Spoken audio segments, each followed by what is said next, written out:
நம் இல்லத்திலே வடிக்கப்படுகின்ற சுத்தமான சாதத்திலே சுத்தமான தயிர் மற்றும் எள் கலந்து அதனை உருண்டையாக உருட்டி வாழை இலையிலே வைத்து மற்றும் ஒரு மண் கலயத்திலே அல்லது மண் பாத்திரத்திலே நீர் எடுத்துக்கொண்டு பட்சிகளுக்கு அந்த உணவை நாம் தானமாக உண்ண கொடுக்க வேண்டும். அப்படி தானமாக உண்ண கொடுக்க நாம் செய்யும் பொழுது எந்த பட்சிகள் எல்லாம் வந்து உண்ணுகின்றதோ அந்த பட்சிகளெல்லாம் நம்மளுடைய முன்னோர்களினுடைய சொரூபமாக நாம் எண்ண வேண்டும் என்று பட்சி சாஸ்திரத்திலே சொல்லியிருக்கின்றது.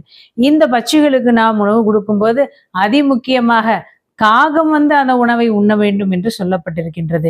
காகம் பட்சி வந்து அந்த உணவை உண்டு விட்டது என்றால் உங்களுடைய முன்னோர்கள் பிரிதி அடைந்து விட்டார்கள், நீங்கள் செய்கின்ற இந்த பூஜையிலே அவர்கள் மகிழ்ச்சி அடைந்து விட்டார்கள், அதனால் உங்களுடைய குடும்பம் சுபிட்சமாக இருக்கும், உங்களுடைய குடும்பத்தை அவர்கள் கவசம் போல காத்து நிற்பார்கள் என்று சொல்கின்றது பட்சி சாஸ்திரம்.